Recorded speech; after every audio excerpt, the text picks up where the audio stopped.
He set the coin down while 3 people watched from the boardwalk, and instead of leaving, the cowboy stayed, one hand resting on the table as if he'd already chosen a side no one else could see. Savannah didn't look at them. She kept her hands on the bread, steady, even as the silence pressed in from every direction. The wind tugged at the edge of her canvas, snapping at once, sharp. Someone behind him cleared their throat, waiting. The kind of waiting that asked a man to step away and remember his place. But he didn't move. He stood there, close enough that she could hear the leather of his coat shift when he breathed. "You still got that rye?" he said. It wasn't the question that mattered. It was when he asked it, and who he asked it in front of. Savannah met his eyes just long enough to answer. "I do." The street held its breath, and for the first time it felt like something was about to be taken from her, or given, she couldn't yet tell which. "If you were standing there, would you have told him to stay, or to walk away?" The road into Dry Creek bent just before it reached the row of low buildings, a stretch of packed dirt worn smooth by wagons and hooves. Out past that bend, where the town thinned into scrub and wind, Savannah Brooks kept her table. It wasn't much. A plank set across 2 barrels, a cloth pulled tight, a wooden crate beneath it holding what hadn't sold the day before. By sunrise, the first batch was already cooling. The smell of bread carried farther than her voice ever did. Most folks didn't look at her. They came up, took a loaf, left a coin, eyes on the bread, hands quick, gone before the dust settled. That had been the way of things for 3 years now, and she had learned to keep her hands moving, her face steady, and her thoughts to herself. The wind came early that morning, pushing down from the hills. It rattled the edge of her canvas awning, the rope straining where it tied to the post. Savannah reached up once, tugged it tighter, then went back to arranging the loaves in a line. Rye to the left, cornbread to the right. The best pieces near the front where the light hit them clean. She didn't need to check the road. By the time the sun cleared the ridge, she already knew he would be coming. The first sign was always the horse. Heavy steps, even, not rushed, not wandering either. The kind of rhythm that came from a man who didn't need to prove anything by arriving fast. Daniel Hayes rode in from the bend, tall in the saddle, coat dark with dust from the north trail. He didn't slow until he reached her table. Then he pulled the reins once, easy, and the horse stopped like it had been waiting for the same moment. He sat there a second before dismounting. Boots hit the ground. Solid. He tied the reins to the post without looking down, like he knew where everything was by feel alone. Then he stepped up to the table. Savannah had already moved the rye forward. She didn't look at him when he reached for it. She kept her hands on the cloth, smoothing it flat along the edge. But she saw the way he turned the loaf once in his hand, not checking it, not weighing it, just feeling the crust, like it meant something. He set a coin down. Clean. Right at the center of the plank. "Morning, ma'am." His voice was low. Not loud enough to carry past the table, but steady enough that it didn't get lost in the wind. Savannah nodded once. Morning, that was all. He didn't linger, didn't ask questions, didn't try to fill the quiet with talk like some men did when they didn't know what else to do with themselves. He picked up the bread, turned, and mounted again in one motion that made the horse shift its weight, but not step away. Then he rode on. Savannah watched him go without meaning to.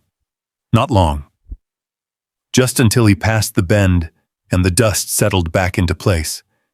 She wiped her hands on her apron and reached for the next loaf. By mid-morning, the town had stirred proper.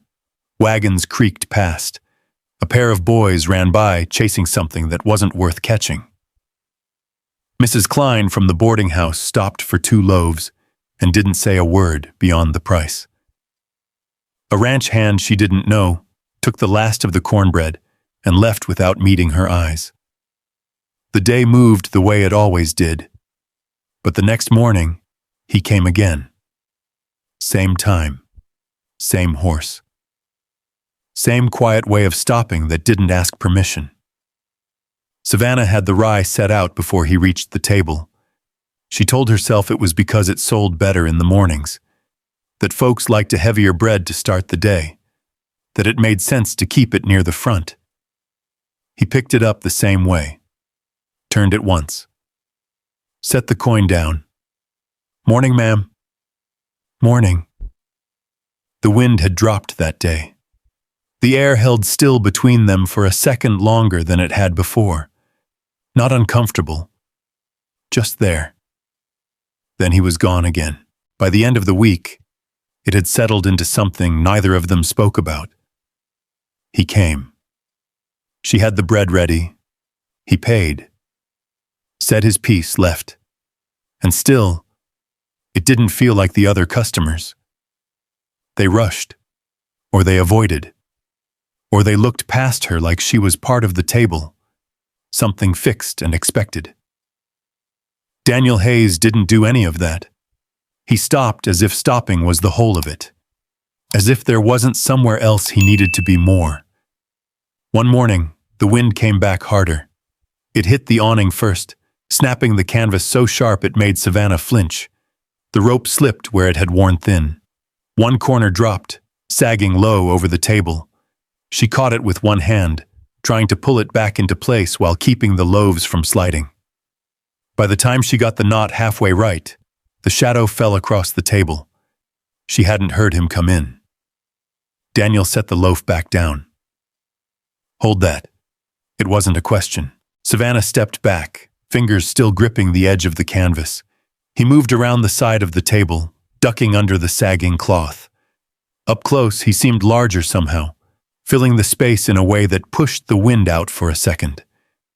He reached up, untied the rope in one pull, and reworked the knot with slow, sure movements. The kind that didn't waste time, didn't fumble, just did what needed doing. The post creaked once as he pulled it tight. The canvas lifted, stretched, and held. He checked it with one hand, then stepped back.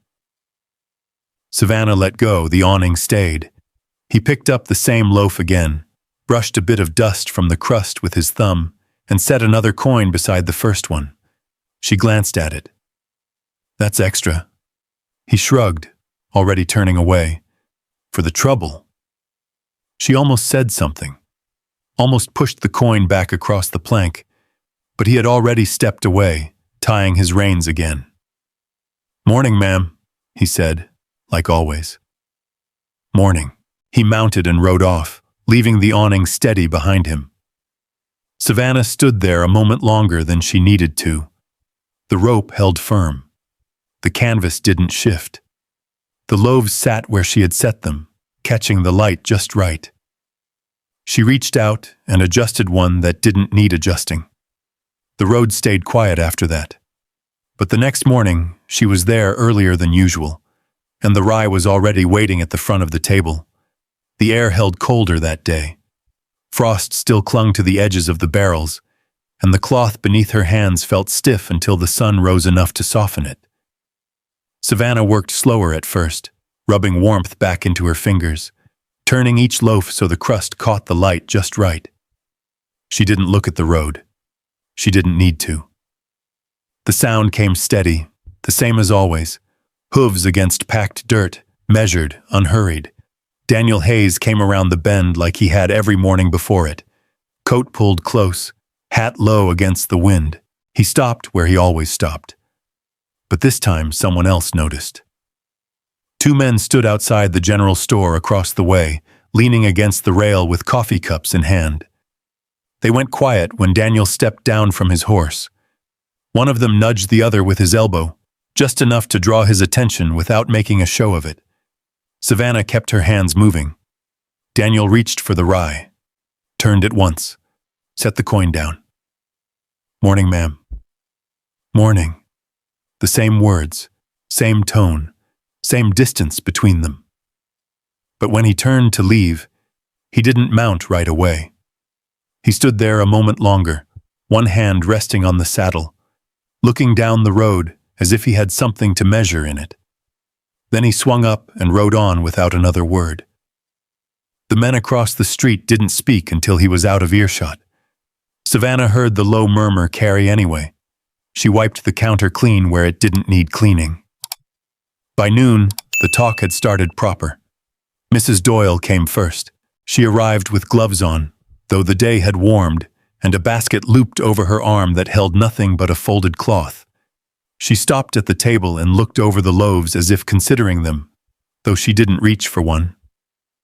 "You're doing well out here," she said. Savannah nodded once. "I manage." Mrs. Doyle's eyes drifted to the road, then back again. "That's a fine customer you've got." "Mr. Hayes." Savannah didn't answer. She turned a loaf, set it closer to the front. Mrs. Doyle waited. When nothing came, she smiled in a way that didn't quite settle. "A man like him has options," she went on. "People expect certain things. It's how a town keeps its order." Savannah met her eyes then, not long, just enough. "Yes, ma'am." Mrs. Doyle held that look a moment longer, then nodded like she'd confirmed something to herself. She turned and walked back toward the center of town, her boots tapping clean against the boardwalk. She hadn't bought anything. That afternoon, a wagon rolled past slower than it needed to. A pair of women sitting high on the bench glanced over, then leaned toward each other, speaking just low enough that it almost didn't carry. Almost. Savannah stacked the unsold loaves into the crate without looking up. The next morning, Daniel came again. Same time, same way. But there was a difference now. A few more eyes lingered longer than they should have. A few more voices dropped when he stepped down. He took the rye, set the coin down. Then, before he turned away, he reached into the saddlebag and pulled out a small sack. Flour. Good flour. The kind that came up from Cheyenne, finer than what Dry Creek usually saw.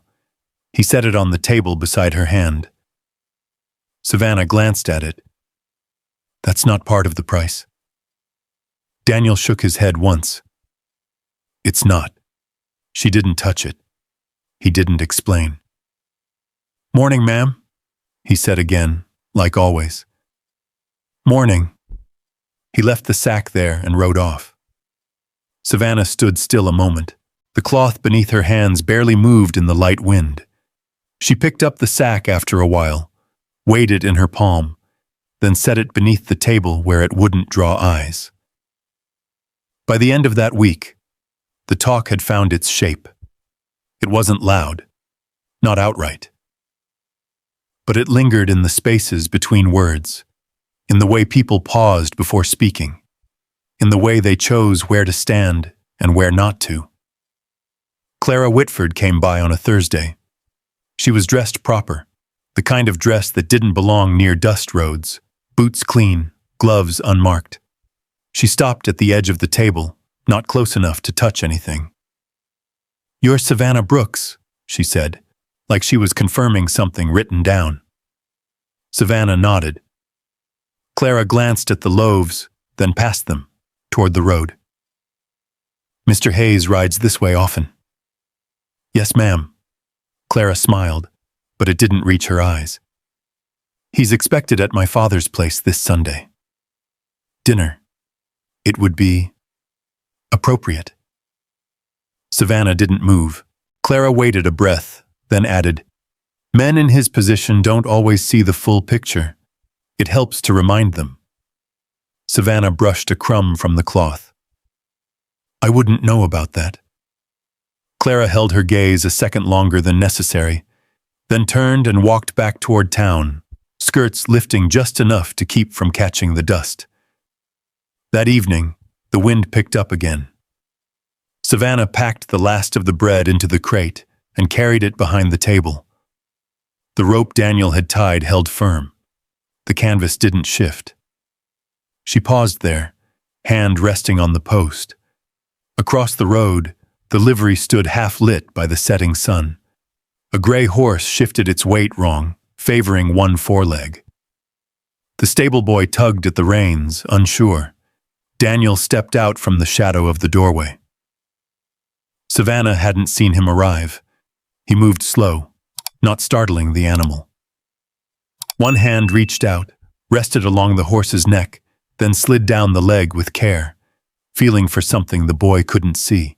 "Easy," he said, voice low. The horse settled. Daniel adjusted the hoof, pressed once, then nodded. The boy let out a breath he'd been holding. Savannah watched from across the road. There was nothing rough in the way he moved, nothing careless. Just patience. The same kind he used when he turned a loaf in his hand. He didn't look up, not until he was finished. Then, for a brief second, his eyes met hers across the distance. No smile, no sign, just recognition. He tipped his head once and went back inside. Savannah turned away first. The next morning, the rye was ready before the sun cleared the ridge, and when Daniel Hayes came around the bend, the whole town seemed to be watching. It wasn't the kind of watching folks admitted to. Men stood with their shoulders against posts a little longer than needed. Women paused mid-step on the boardwalk, hands resting on baskets they hadn't meant to carry so far. Even the boy from the livery slowed his sweeping, pushing dust in the same place twice. Savannah felt it before she saw it. The quiet wasn't right. It held. She kept her hands moving anyway. Turned the loaves, straightened the cloth, set the rye where it always went, near the front, where the light found it first. Daniel rode in the same as always. He didn't change his pace, didn't look toward the storefronts or the faces that pretended not to look back. He came straight to the table, pulled the reins once and stepped down. Boots hit the ground. The sound carried farther than it should have. Savannah didn't look up right away. She watched his shadow fall across the bread, long and steady. He reached for the rye, turned it once, set the coin down. "Morning, ma'am." "Morning." Her voice came out even. She was glad for that. Behind him, someone shifted their weight. A board creaked. A cough, half-held, slipped out from the direction of the general store. Daniel didn't move to leave. That was new. He stood there, loaf still in his hand, eyes drifting past the table toward the far side of the street, like he was taking account of something, or deciding. Savannah kept her gaze on the bread. A wagon rolled up from the east, wheels grinding slow. It stopped near the well. Mrs. Doyle stepped down, skirts gathered just enough to keep from brushing the dirt. Clara Whitford followed a step behind, her gloves already on, though the morning hadn't warmed yet. They crossed the road together. No hurry, no need for it. They stopped just to the side of the table, close enough to be part of the moment, not close enough to claim it outright. Mrs. Doyle smiled, the kind that showed teeth without warmth. "Mr. Hayes," she said, voice clear enough for anyone listening. "We were just speaking of you." Daniel didn't turn fully, just enough to acknowledge her presence. "Ma'am." Clara's gaze slid from him to Savannah and back again. Measuring. Quiet. Mrs. Doyle went on. "Sunday dinner is still set. My husband would be pleased if you kept your word." A pause. The kind that stretches when people expect something to follow. Daniel shifted the loaf once in his hand. "I remember," he said. Mrs. Doyle nodded, satisfied at first. Then she added, "Lighter. It would be good for folks to see things set right. A man in your position has a way of shaping how others carry themselves." Savannah felt the words land without being meant for her. She brushed a crumb from the cloth. Daniel turned then, not to Mrs. Doyle, to Savannah. His eyes met hers, steady as they had been that first morning, not asking, not explaining. Just there. "You still got that rye?"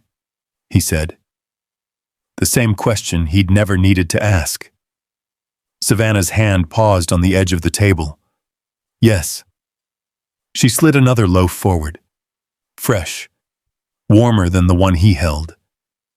He set the first one down and took the second. Another coin followed the first. Same place. Same clean sound against the wood. Behind them, the silence shifted. Not broken, just tighter. Mrs. Doyle didn't speak again right away. Clara looked at Daniel, then at the bread, then back to the road as if the answer she wanted had passed her by without stopping. Daniel didn't hurry. He stood there a moment longer than any morning before it. Long enough that there was no mistaking it. Not for anyone watching. Then he nodded once. "Morning, ma'am," he said again, softer this time. Savannah met his eyes. "Morning." He turned, slow and certain, and walked to his horse. No rush, no hesitation. He mounted in one clean motion and settled into the saddle. For a second, he sat there, looking out toward the bend, like he always did. Then he rode on. The sound of hooves carried down the road, steady until it faded into the distance. The town didn't speak right away.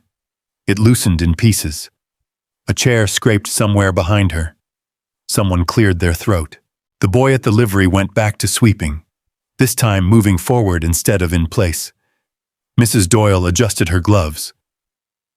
"Well," she said, like she was closing a book. "That's that." Clara didn't answer. She watched the road a second longer, then turned away. They left without buying anything. Savannah stood where she was. The coins lay on the table. 2 of them. She picked one up, turned it between her fingers, then set it back down beside the other. Her hands found the cloth again, smoothed it flat. The day moved on. But not the way it had before. By afternoon, the talk had sharpened. Not loud, not direct, but it carried farther now, riding the edges of every conversation. Men at the well spoke a little lower when she passed. Women on the boardwalk didn't bother lowering their voices at all. Savannah didn't stop working. She sold what she could, packed what she couldn't, counted her coins the same way she always had, stacking them in small, even rows before tying them into a cloth and tucking them beneath the crate. When the sun dipped low, she carried the last of the bread behind the table. The rope on the awning held firm. The knot he'd tied hadn't slipped. She reached up and tested it once, fingers brushing the coarse fiber. It didn't give. Across the road, the livery doors stood open. The gray horse from the day before shifted in its stall, weight more even now. Savannah watched it a moment, then turned back to her work. The wind picked up again, light at first, then steady. It pressed against the canvas, but the awning held. She gathered her things and started the walk back to her room above the tanner's shop. Halfway there, she paused. Something in her chest had shifted. Not loud, not sudden, just settled different. Behind her, Dry Creek carried on the way it always did. But somewhere along that road, something had already changed, and there was no stepping back from it. The next morning came colder. The kind of cold that settled low, creeping under doors and into sleeves, turning breath into something you could see if you looked close enough. Savannah was already at the table before the light reached the edge of the hills. The rye sat where it always did, front of the board, best of the batch, still warm at the center. She set the cloth straight, checked the rope on the awning, ran her hand once along the post, feeling the knot hold steady where he had tied it days before. Then she waited. The road stayed empty longer than usual. A wagon passed early, heading south. The driver tipped his hat without slowing. Two boys cut across the field chasing a stray chicken, their laughter carried off quick by the wind. Savannah kept her hands busy, turned the loaves, shifted one closer to the edge, moved it back again. The sun came up slow, still no horse. She didn't look at the bend. Not yet. By mid-morning, the town had begun to move. Mrs. Klein stopped for bread, paid, and left without comment. A ranch hand bought the last of the cornbread and lingered just long enough to glance at the empty road before walking off. Savannah wrapped another loaf in cloth. Not for sale. She set it beneath the table, where the shadow kept it cool. The day stretched. He didn't come. The next morning, she was there earlier, same as the day before, same as the week before that. The rye waited. The wind pressed against the canvas, testing it, but the knot held. The road stayed empty. This time she looked, just once, toward the bend. Nothing moved there but dust. By noon, the talk had shifted. Not quiet anymore. It came in pieces, carried from the well to the boardwalk, from the general store to the livery and back again. He's gone north. Whitford lands up that way. He's been seen riding with them. Savannah heard it the way she heard most things, without turning her head, without asking for more. Clara Whitford passed by that afternoon, her gloves cleaner than the road deserved, her steps measured like she had someplace better to be. She didn't stop, didn't look, but she slowed just enough for the silence to register. Savannah kept her hands on the bread. By evening, the loaf she had set aside was still there. She took it with her when she closed. Upstairs, in the narrow room above the tanner's shop, the air smelled faintly of leather and ash. Savannah set the bread on the table and didn't unwrap it. She lit the lamp, sat for a while, then stood again and moved to the window. From there she could see the edge of the road where it met the dark. Nothing came. She turned away and left the loaf where it was. The next day, she didn't change anything. The table stood where it always had. The cloth lay flat. The rye waited at the front. She worked through the morning, sold what she could, packed what she couldn't. The wrapped loaf stayed beneath the board until midday. Then she took it out, looked at it once, and set it back again. The wind rose in the afternoon, stronger than before. It caught the edge of the awning and pulled. The rope held for a moment, then slipped. The corner dropped. Canvas sagged low over the table, brushing the tops of the loaves. Savannah reached up, caught it before it fell completely. She stood there, holding it in place. The knot had come loose where the fiber had worn thin. She could fix it. She had hands enough for that.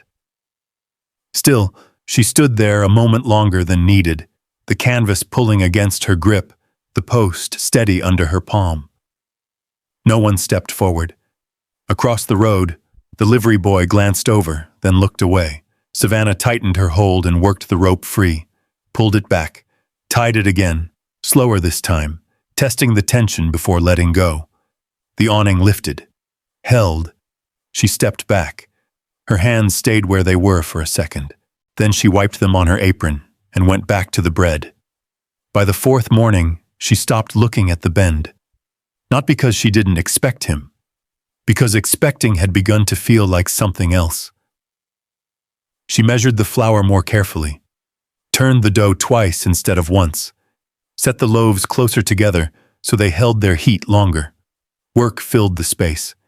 The town carried on around her, but something had shifted in the way the hours moved. Longer now, quieter.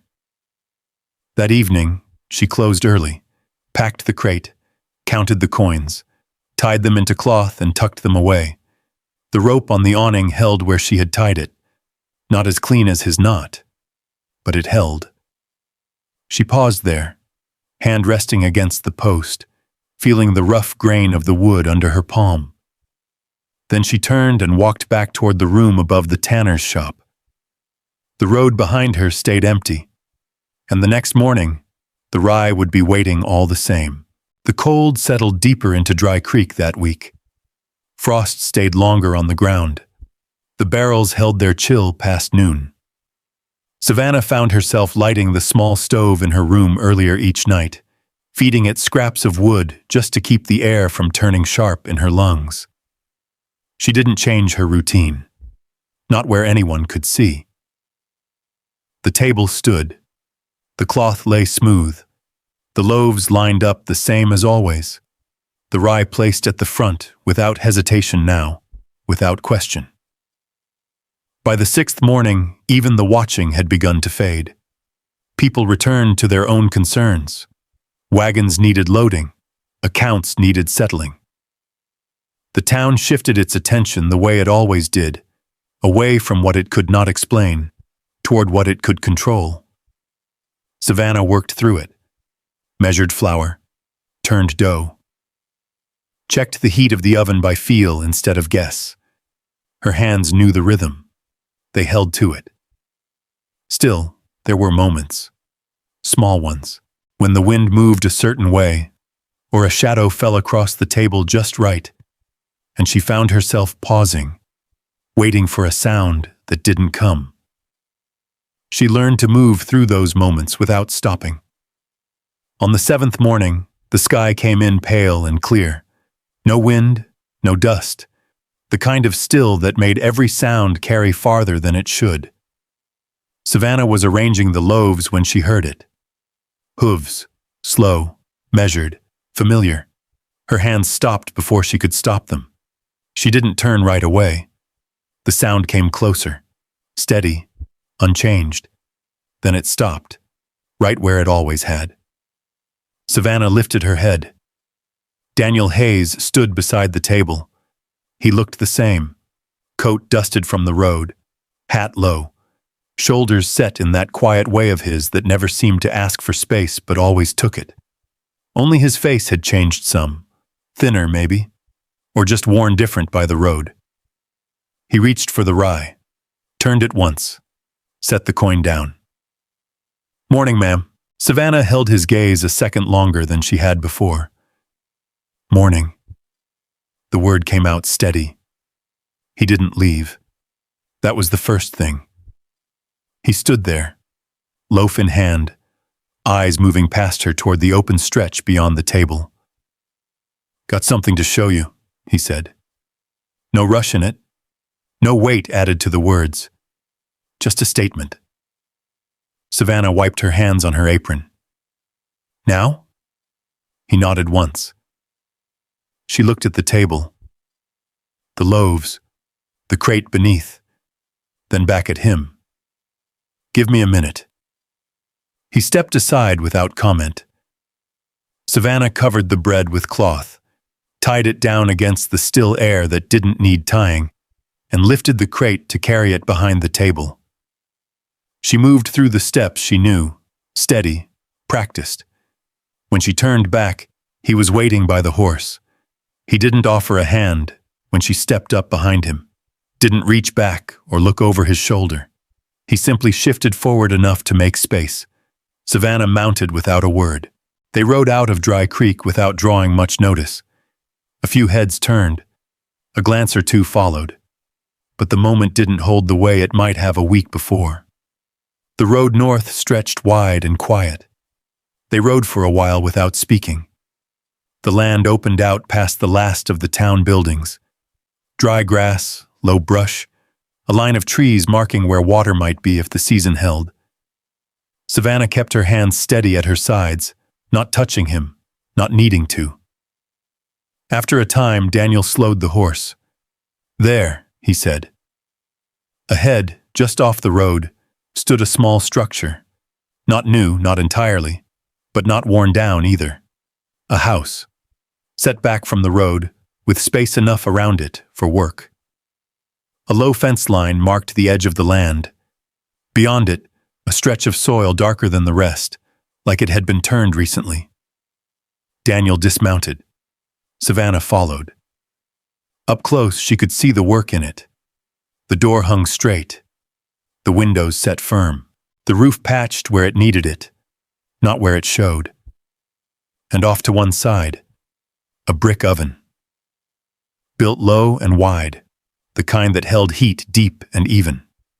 Savannah stepped toward it without thinking, ran her hand along the edge, the surface still rough in places where the mortar hadn't settled smooth yet. She pressed her palm flat against the side. Warm, not from fire, from the way the brick held what little sun had reached it. Daniel stood back, gave her space. "You said your oven couldn't keep heat," he said. Savannah didn't look at him. "This one does." The words sat there. Plain. Nothing added.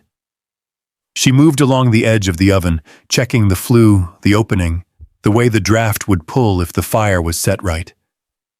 Everything about it spoke of time spent, attention given, not rushed. She turned then, looked at him fully. "You built this." It wasn't a question. Daniel shifted his weight once. "Had help."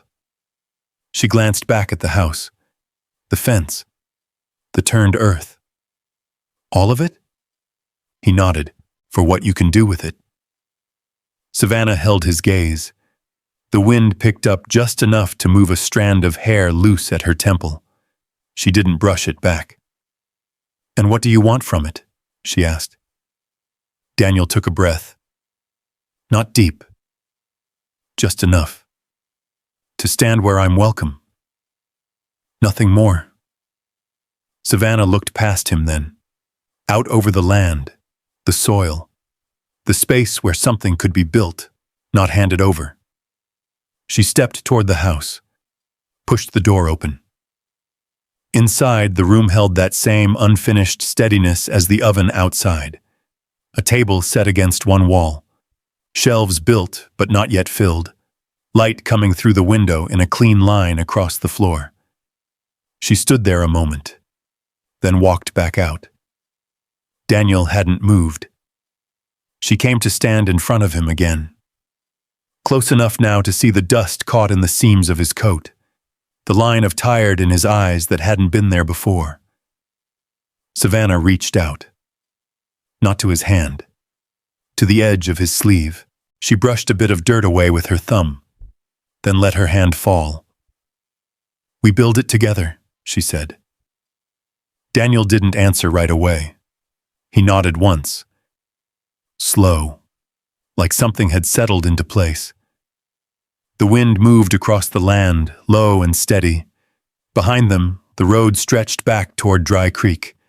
Ahead, the house stood waiting, and for the first time, Savannah didn't feel the need to look back.